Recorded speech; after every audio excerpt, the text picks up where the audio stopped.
had to wait a minute to record this video so that it doesn't look like I've been crying. Because guess what? I've been crying. I knew this book would make me cry, but for most of it I actually didn't. For a minute there, I actually thought, wow, I'm gonna get away with reading this without crying. And then I cried the entire last half hour of the audiobook. That's fun. It was fun though. It's a good book. This is Meridian by Grace Flahive. I actually think this is a debut. I think I just read that. And this is a really good debut. Honestly, this is probably a 5-star book, or close to it. I gave it 4 stars. Really just for personal enjoyment. I mean, I enjoyed it. I wouldn't, read this again, probably. That's because I don't like sad books, and I don't like crying. I don't want to cry. I want to be happy. But it is, a good cathartic cry, where you, really think about life and, a happiness. It's like a happy and a sad cry. Bittersweet cry. Anyway, this is about a 77-year-old woman who has terminal cancer and is going to die tomorrow. Instead of letting the cancer run its course, she's going to be put down, euthanized. That's probably not the way to say that. She is going to choose to end her life with dignity on her own terms tomorrow. And today she is throwing a party with all of her friends and is going out with one last hurrah. So this is actually a dystopian novel. We're I think in the 2070s or something like that, maybe 2060s, where climate change is a problem. We're in Florida and a lot of Florida is flooded. There's mentions of Disneyland being defunct and underwater and abandoned, which is a cool image. Also pretty irrelevant to the story, honestly. But it's she's a character my age, was born around the time I was born. And now she's in her 70s, and it's a really sort of realistic look about what the country could look like in, 50 years. When I'm dying, I don't like that. I don't like thinking about that, actually. So fuck you, Grace Flahive. But it's also a utopia, because she lives in a lesbian retirement home, which is just a really fun idea. I think this has a great premise with, the last day on Earth and a lesbian retirement home. There's no other book like this. This is a one-of-a-kind book, and I really like that in a book. I love a unique premise. And I think this really checks that box. There's a lot of... I've never read a book with this old of a lesbian main character, and then there's also a bunch of lesbian side characters. And, there's a trans guy at the lesbian resort, and at least one non-binary person. So there's, all kinds of old people here. Old queer people that you really don't ever see represented in fiction, and this is a book entirely about them. There's kind of an orgy scene, almost, at one point. Not that explicit, but, kind of there. There's a scene where you see a 77-year-old woman masturbate on the last day of her life. That's something that I have not read before, and will probably not read again. For various reasons. One of them being, I don't know who else is gonna write that. It's not that explicit. I mean, it happens. But when do you ever get to see that? If you want elderly lesbian representation, this is the book. If you want to see a 77-year-old woman jack off, boy, have I got a book for you. The book for you. The one book where this happens. But I admire that. I admire a book that goes for it and gives you something that you have never seen before and maybe you didn't really want, but but is realistic. That probably happens. I don't need to think about that. There are bits of humor in this. I wouldn't call this a funny book. I mean, I cried, but sometimes there are jokes, and when it's describing the resort and the rival book clubs, and apparently all of these women are getting it on. There's thruples, just shenanigans with all these elderly women at the end of their lives. So they're fuck it, why not? I like that. I guess I haven't read a lot of books set in retirement homes, just because I'm not interested in that. I'm sure there are some out there. But they're probably definitely not as gay as this. So this is the only one I would really be interested in. And I did like seeing that. And it was cool to imagine this resort that's just queer people. So that's kind of feel good. And also, the main character is rich. And she didn't found this resort, but she was an inventor who invented, some new heating and cooling system that's really necessary in a climate-ravaged place like Florida. And so, she helped install that in this resort. And so I think maybe she lives here for free, but it doesn't matter because she's a millionaire. and she like donates a bunch of money to run this place, so like no one else has to pay to live here because she's like paying for everyone basically. So that's really feel good. I did really like just seeing this resort and thinking of this idea. It's a good idea. I love a good idea. And Grace Flahive really came up with a good idea here. I also really love a contained premise. So takes place in one day, kind of. There are flashbacks to other points in Hannah's life. Hannah is our main character. We get flashbacks to like her childhood with her parents and also her childhood best friend who becomes her business partner. And with like her sort of not first love but best friend, it's sort of had a situationship going on, who is also living with her at the resort now. They've kept in contact their whole life. They're still best friends. And then also her first love, Sophie. Wow, I've literally finished this book like 15 minutes ago. Can't remember the main character's name. Or she's not a main character actually, but one of the major side characters' names. Sophie? Let's call Sophie, because Sophie could also be Sophia. So you do get flashbacks, but it goes back to this day, her last day on Earth, her last full day on Earth.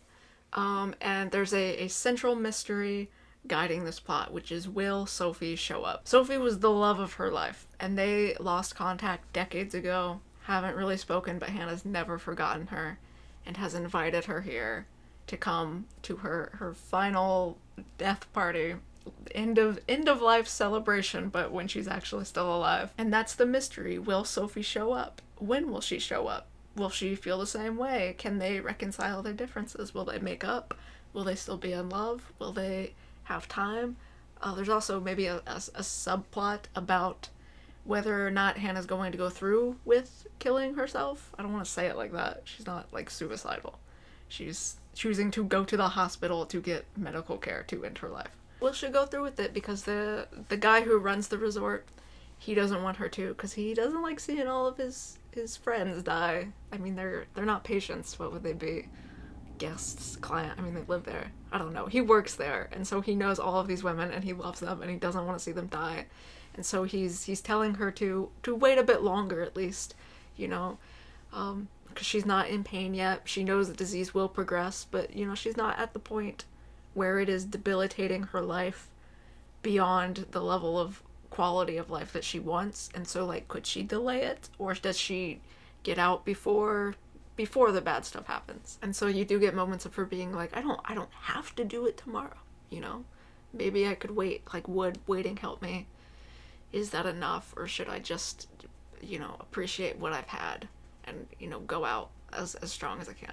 So there's drama there, and it just works. You know it's going to work. Just because the premise is so strong, you know you are going to have an emotional response to this book just by reading the description. If the prose is at all competent, which it is, it's very nice. You're gonna have a cry. There's high stakes here. There's emotional drama. There's love. There's regret. There's family. There's friendship. There's all the different stages of life. There's a beautiful appreciation of life, and there's also regrets and things that aren't so good, and, you know, bad notes to end on, and things that don't get wrapped up maybe because, you know, you're dying soon, and like your friends are still alive and they still got their drama. All the people at this resort are still living their lives and forming new relationships and getting married, and, you know, life sort of goes on around you, and, you know, what are you missing out on, and what will you never know, and also what are people keeping from you, because a lot of her friends, we learn throughout the book that there's various things that they're just, like, not telling her, because, like, I mean, she's dying, like, why would you trouble her with your own problems, and things like that, where they don't want her to have a bad last day, and they all really care for her. But there's debates over, you know, what should she know and what does she not need to know, and, you know, there's just, it's literally so drama rich and so emotional just on premise alone that it just works. You know it's going to work. It would be hard to mess this up, and Grace Flahive did not mess this up. The only criticism really that I could feasibly give is sometimes you get point of views that aren't Hannah's. And I didn't know if I liked that. Usually, pretty much always, it's crucial to the story and it's telling you something that Hannah doesn't know. and so it like has to be there for the reader to know it. There's at least one thing, like one scene we see that's like a big dramatic reveal later, but it's not as dramatic to us, the audience, because we saw it. Hannah doesn't know it, but we know it, and I feel like maybe that would have been more impactful if we also hadn't known it and we were just getting the reveal with Hannah. I think maybe this definitely could have been entirely in Hannah's point of view, because again, there's only a couple of scenes where we're seeing Sophie, or like her best friend Luke, who was her childhood friend who became her business partner. There was probably a way to write around that, to where we get that information from Hannah's perspective, and that would probably be more impactful to us as the reader. So, but like, that's my only gripe, and it's not really that big of a gripe. But that's the only reason I would not give this 5 stars. As from like an objective point of view, I think this is like a 4.75 star book. I kind of gave it 4 stars just for personal enjoyment, again, because I don't like sad stories. That's me. But I did like that. I mean, I liked it. This just isn't like my favorite book of all time. I don't want to reread this 10 times. I don't want to, dwell in this universe forever, because it's sad, and I don't want to think about that. So just personally, it's not my favorite book of all time, but it was an objectively very good book. A very good debut. I will definitely read more from this author if she writes books about lesbians. I mean, she probably will. But I don't know anything about this author. Maybe she's a straight woman who is just writing about lesbians for some reason. Probably not. But I do think this author's talented, has good ideas. I'd like to read more of them, maybe, in the future, if she writes more. And I think you'll know if this is for you. Like, if this premise sounds good to you, and you want to cry, and think about life, and mortality, and love, and loss, and regret, and the ups and downs, and the bittersweet nature of existence, then you'll like this. You will like this book. It's a very good piece for all of that, and all of that emotionality. If that's what you're looking for, you found it in this. And if you don't like those, then I guess you wouldn't like this, just on personal preference. But it is a good, well-written book, so I recommend it. Bring tissues, though. Lots of them. Also, the ending. I won't spoil the ending. But it didn't go exactly where I thought it would. Which is also cool. But, like, did I love it? I mean, I don't know. In my ideal world, they would have found a cure for cancer that day, and then Hannah would have lived forever. And her and Sophie would have lived happily ever after, forever and ever and ever and ever and ever, and no one would die ever again. That wasn't the ending, spoiler alert. They don't achieve immortality at the last second. But the ending was interesting, so. And it really keeps you guessing the entire way through, and you get a build-up of a lot of reveals throughout. So it's good.